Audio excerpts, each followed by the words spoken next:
The heavy wooden doors of Providence Municipal Court swung open on a Tuesday morning, and the sound of expensive heels clicking against polished tile announced an arrival that would change everything.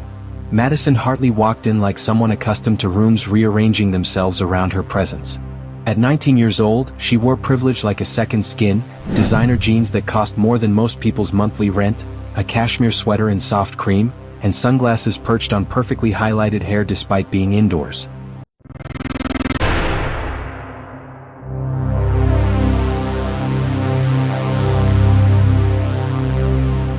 Her phone glowed in her hand, thumb scrolling with the kind of casual disregard that told everyone watching she had far more important places to be. The gallery was already filling with morning cases, parents from the local elementary school, a few traffic officers, regular citizens there for routine violations. When Madison entered, conversations quieted. Heads turned. There was something about her body language, the way she surveyed the courtroom with barely concealed impatience, that signaled this hearing would be anything but routine. She was here for a speeding ticket, a simple citation that should take maybe 10 minutes to resolve before she could return to whatever life of comfort and ease awaited her outside these walls. But what she was about to say, and more importantly what Judge Frank Caprio was about to say in response, would become one of those rare courtroom moments that reminds us why wisdom matters more than volume, why compassion can cut deeper than cruelty, and why the best judges don't seek to destroy people but to redirect them toward becoming better versions of themselves. The citation on Judge Caprio's desk told a straightforward story. Madison Hartley, 19 years old, caught driving 55 miles per hour through an elementary school zone clearly marked at 25. The violation occurred at dismissal time, when children poured from school doors like water from a broken dam, when crossing guards held up their signs, when parents lined up in careful rows to collect the most precious cargo imaginable. Security cameras had captured everything with the cold clarity of digital evidence. Madison's luxury sedan approaching at dangerous speed, her head tilted down toward the glow of her phone screen, a stop sign run without even the pretense of slowing. 2 near misses with children in crosswalks, close enough that one 7-year-old boy had frozen in place, his small body paralyzed by fear as thousands of pounds of metal and glass swerved around him with inches to spare. The police officer who pulled her over, a 15-year veteran named Thomas Reynolds, had noted in his report that Madison's first words were not an apology or expression of concern, but a question delivered with the kind of entitlement that made his jaw tighten. "Do you know who I am?" Officer Reynolds knew exactly who she was. The entire city knew who she was. Madison Hartley, only daughter of Governor Richard Hartley, a man whose face appeared on television screens and campaign billboards, whose signature graced legislation, whose influence reached into corners most people never saw. Before we show you Judge Caprio's 15-second response that would stun everyone in that courtroom and eventually reach millions of people across the internet, you need to understand something important about this story. This isn't about a judge seeking to humiliate a privileged teenager for entertainment value. This isn't about viral moments manufactured for clicks and shares. This is about what happens when real wisdom meets real entitlement, when a patient teacher encounters a student who doesn't yet know she desperately needs the lesson being offered. Judge Frank Caprio had built his reputation over decades not by crushing people beneath the weight of their mistakes, but by helping them see the full weight of their choices and offering them a path toward carrying that weight with dignity. Let us know where you're watching from, because this story about accountability, compassion, and the courage to change resonates everywhere people still believe that the purpose of justice is transformation, not just punishment. Subscribe to Judge Stories if you want to see more moments where judges remember that their greatest power isn't in the sentences they hand down, but in the lives they help redirect toward something better than the path of destruction those lives were traveling. Madison had grown up in the governor's mansion with every advantage a person could imagine. Private schools where her last name opened doors before she even had to knock. Luxury cars handed to her on birthdays like they were greeting cards. Credit cards with limits that most families would consider annual salaries. She had never truly been told no, or rather, she had never been told no in a way that stuck, in a way that forced her to confront the meaning of boundaries and consequences. High school had been a parade of minor infractions that mysteriously vanished from records. College was an extension of that same protected existence. The incident that brought Madison Hartley into Judge Caprio's courtroom happened on a bright Thursday afternoon in early October, the kind of autumn day when sunlight slants golden through trees just beginning to turn, when the air carries that particular crispness that makes everything feel more alive. Officer Thomas Reynolds had been at Oakmont Elementary School that day not for enforcement, but for education. He was midway through a presentation to third graders about traffic safety, showing them how to look both ways, how to make eye contact with drivers, how to wait for the crossing guard's signal. His youngest daughter sat in the second row, her hand shooting up eagerly every time he asked a question, her face glowing with pride that her daddy was teaching her whole class about staying safe. When the presentation ended and dismissal time began, Reynolds stayed to help the crossing guards manage the afternoon chaos of parents and buses and children streaming from every exit. He was standing at the corner of Maple and 3rd, his vest bright yellow in the afternoon sun, when he saw Madison's car approaching from 3 blocks away. Even from that distance, something about the vehicle's speed registered wrong in his trained perception. The BMW sedan was moving too fast for a residential street, far too fast for a school zone, approaching with the kind of velocity that belonged on highways, not neighborhoods where children played. Reynolds watched as the car covered the distance in seconds that should have been minutes. He saw Madison's head tilted down, her attention on something in her lap rather than on the road unfolding before her windshield. He saw the stop sign she would reach in moments, saw the children beginning to enter the crosswalk with the innocent faith that cars would obey the rules designed to protect them. Reynolds moved instinctively, stepping into the street with his hand raised, his whistle already at his lips. The children in the crosswalk included a small boy named David Chin, 7 years old, carrying a backpack nearly as large as his torso, walking with the careful concentration of someone who had been taught to watch for cars but who trusted that cars would also be watching for him. When David reached the middle of the crosswalk and saw Madison's car still approaching at impossible speed, his small body simply froze. His brain, young and still learning how to process danger, couldn't reconcile what his parents had taught him about crosswalks being safe with the reality of a vehicle bearing down on him with no sign of stopping. Officer Reynolds would later tell Judge Caprio that the next 3 seconds felt like 3 hours, that he watched in helpless slow motion as Madison's car finally swerved, tires squealing, missing David Chin by perhaps 18 inches, close enough that the boy felt the rush of displaced air, close enough that his backpack was buffeted by the vehicle's passing. When Reynolds pulled Madison over 2 blocks later, his hands were shaking with an emotion that was part anger, part relief, part something deeper and more primal.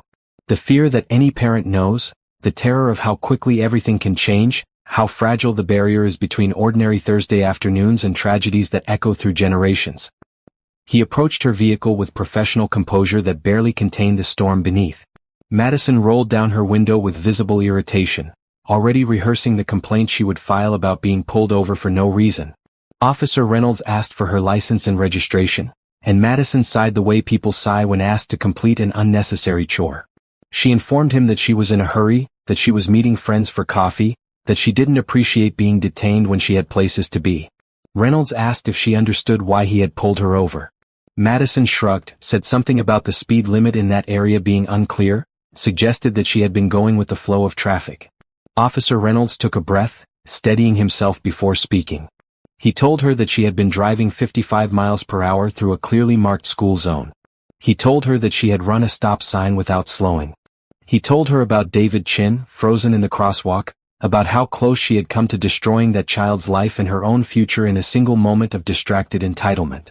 Madison's response would later appear in Reynolds' report, typed in precise professional language that couldn't quite hide his disbelief. She had looked at him with genuine confusion and said that nothing had actually happened, that she hadn't hit anyone, that this was all being blown out of proportion. Then she said the words that Officer Reynolds knew meant this case would become something larger than a simple traffic citation.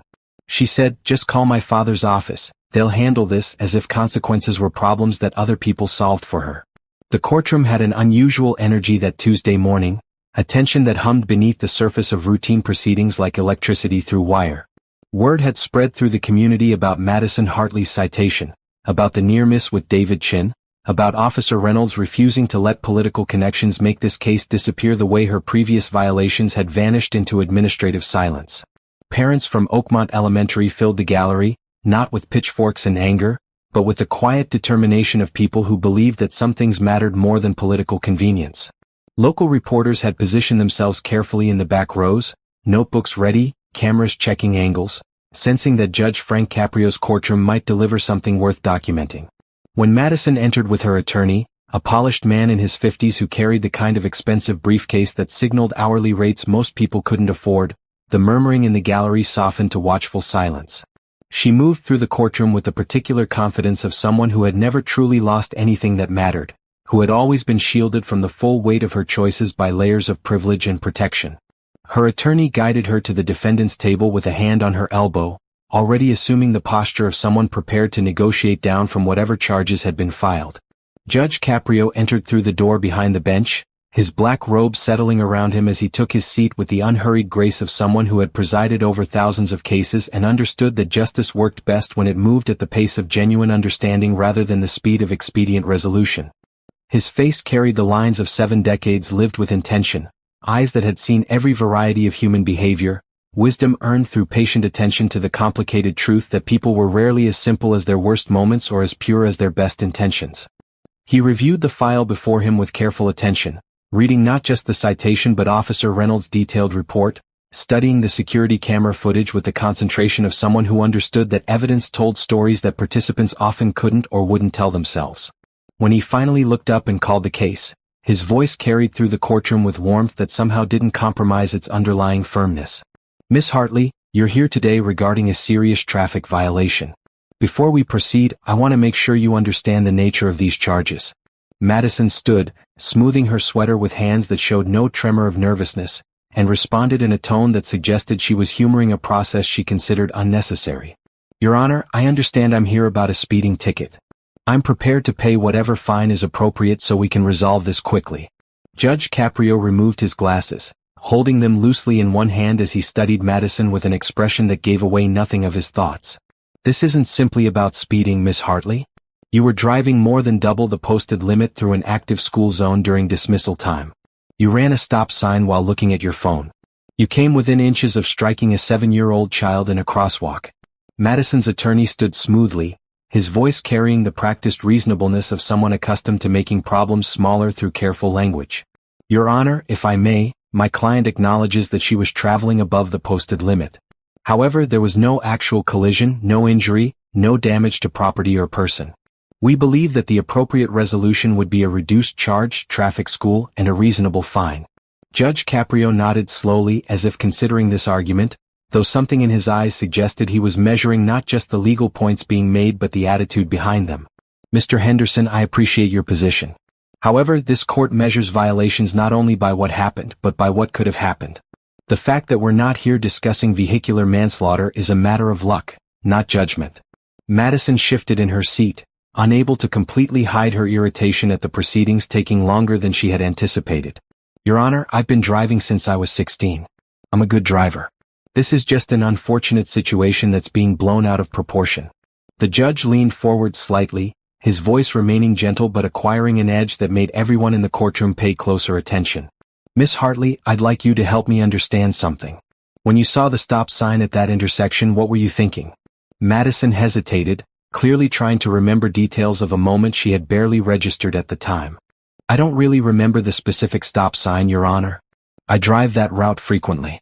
Judge Caprio nodded as if this response confirmed something he had suspected. Judge Caprio gestured to the clerk, and the courtroom monitor flickered to life with security camera footage that showed the intersection of Maple and 3rd from an elevated angle. The timestamp in the corner marked the exact moment that would define this hearing. Madison's BMW entered the frame moving at a speed that looked wrong even on silent video, the kind of velocity that distorted the normal rhythm of residential streets. The judge let the footage play without commentary, allowing the images to speak their own truth. Children appeared in the crosswalk, small figures rendered even smaller by the distance of the camera's perspective. Madison's car approached the stop sign without any visible decrease in speed, rolling through the intersection as if the octagonal red sign were merely decorative. Then came the moment that made several people in the gallery gasp despite having seen it reported in local news. David Chin entering the crosswalk, taking 3 careful steps, then freezing as Madison's car bore down on him. The vehicle swerved at the last possible second, close enough that the footage captured the child's backpack swaying from the displaced air. The image froze on that frame, holding David's small form suspended in the moment of his terror. Judge Caprio turned from the monitor to Madison with an expression that remained calm but had acquired a weight that seemed to press down on the entire courtroom. "Miss Hartley, do you see that child?" Madison glanced at the screen with the kind of quick look people give to things they prefer not to examine closely. "Yes, Your Honor." The judge's voice stayed level, each word carefully measured. "His name is David Chin. He's 7 years old. He had nightmares for a week after this incident. He now asks his mother every morning if the fast car lady will be at the crosswalk. He's afraid to walk to school." Madison's face flickered with something that might have been the beginning of genuine emotion, but her attorney leaned over to whisper in her ear, and her expression reset to neutral. Your Honor, my client feels terrible about frightening the child, but as I stated, there was no actual contact, no injury. These emotional appeals, while understandable, don't change the legal facts of the case. Judge Caprio's gaze shifted to the attorney with a look that suggested he had heard this particular argument more times than he cared to count. Mr. Henderson, in this courtroom, we don't separate legal facts from human impact. They're the same thing. He turned his attention back to Madison, and when he spoke, his voice carried a gentle firmness that somehow felt more powerful than anger would have been. Miss Hartley, I've been reviewing your driving history. This is your 5th traffic violation in 2 years. Madison straightened slightly, preparing to explain, but Judge Caprio raised a hand to indicate he wasn't finished. What concerns me most isn't the violations themselves.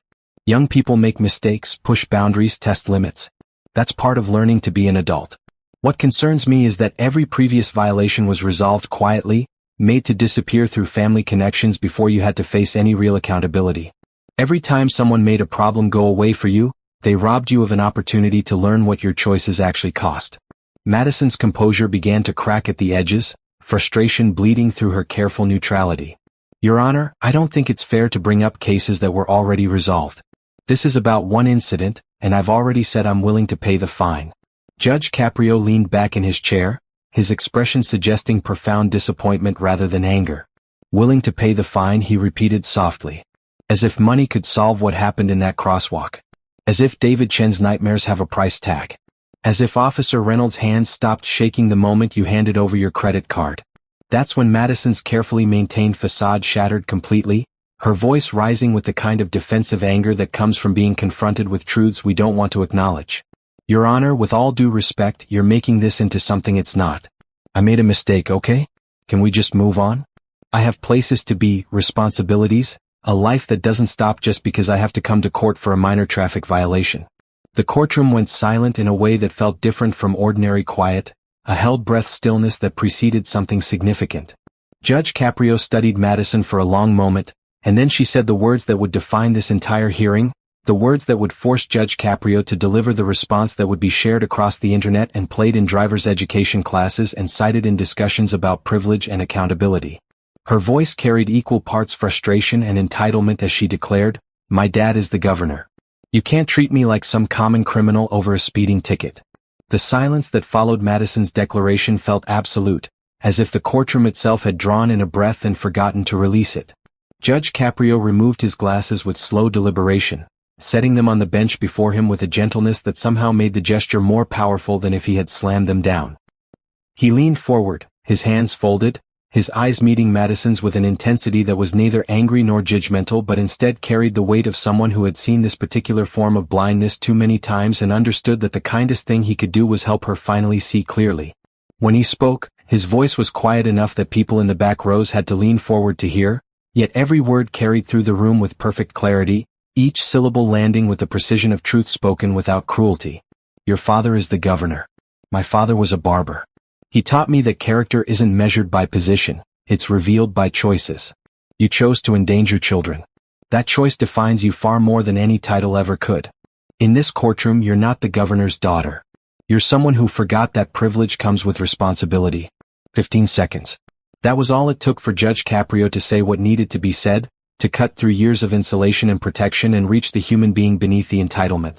Madison's face cycled through a rapid succession of emotions, shock giving way to anger, anger collapsing into something that looked like shame, shame transforming into the kind of confusion that comes when the world suddenly stops working the way you've always believed it should work. Her mouth opened as if to respond, but no words emerged. Her attorney placed a restraining hand on her arm, recognizing that anything she said in this moment would only make things worse. For perhaps the first time in her 19 years, Madison Hartley had encountered someone who couldn't be moved by her father's name, someone whose authority derived not from political power but from moral clarity, and she had no script for how to navigate this unfamiliar territory. Judge Caprio allowed the silence to stretch, giving Madison time to absorb what had just happened, understanding that sometimes the most important lessons needed space to settle before they could be fully understood. When he spoke again, his voice had softened slightly, no longer delivering hard truth but beginning the work of guidance. Miss Hartley, I don't believe you're a bad person. I believe you're someone who hasn't learned what responsibility actually means. Every time someone made your problems disappear, they weren't protecting you. They were preventing you from growing into the person you need to become. He opened the folder before him, reading from Officer Reynolds' report with the careful attention of someone who understood that every detail mattered. Officer Reynolds has a daughter who attends Oakmont Elementary. When he pulled you over that day, his hands were shaking. Not from anger, but from fear of what he had almost witnessed. He went home that night and held his daughter, and he made a decision that your case would go through proper channels regardless of political pressure. He did that because he understood something that you're going to learn today. Some things matter more than convenience, more than connections, more than protecting comfortable lives from uncomfortable consequences. Judge Caprio paused, letting his words settle over the courtroom like morning light gradually illuminating a darkened room. I'm going to ask Mrs. Chen to come forward now, he said gently. Madison's eyes widened slightly, a flicker of real fear crossing her face as she realized she would have to confront the human cost of her choices directly rather than through the comfortable abstraction of legal proceedings. A woman in her late 30s rose from the gallery, moving toward the front of the courtroom with quiet dignity, her face showing the careful composure of someone who had spent days preparing herself for this moment. Mrs. Chen, Judge Caprio said warmly, "Thank you for being here today. Would you like to tell Miss Hartley about your son?" The woman's voice was steady but carried an undercurrent of emotion that made every word land with particular weight. David is 7 years old. He loves dinosaurs and building blocks and asking questions about how everything works. After your car nearly hit him, he stopped sleeping through the night. He wakes up crying, asking if the car is coming back. He doesn't want to walk to school anymore. He holds my hand so tightly when we cross streets that his fingers leave marks. Madison's composure finally broke completely, tears spilling down her cheeks as the abstract concept of her mistake transformed into the concrete reality of a child's suffering, a mother's pain, a family forever changed by 3 seconds of distracted driving and entitled carelessness.